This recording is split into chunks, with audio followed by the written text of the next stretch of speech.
இங்க ஒரு பொண்ணு அவளோட ரூம் ஜன்னலை சாத்துறதுக்காக வரா. இன்விசிபிள் ஆயிட்டு திரும்ப வரா. ஆனா அவ அதை நோட் பண்ணாம தான் இருக்கா.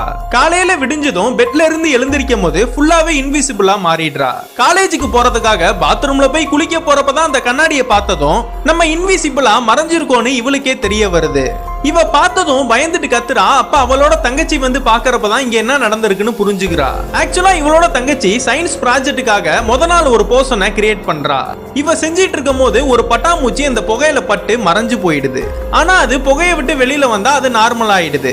அந்த பட்டாம்பூச்சியை பிடிக்கிறதுக்காக இவளும் எவ்வளவோ ட்ரை பண்றா. ஆனா அது அங்க இருந்து எஸ்கேப் ஆயிடுது. அந்த பட்டாம்பூச்சி தான் இவங்க அக்கா குடிக்கிற தண்ணியில விழுந்து அந்த தண்ணியை இந்த அக்கா குடிச்சதும் இந்த அக்கா இன்விசிபிளா மாறிடுறாங்க.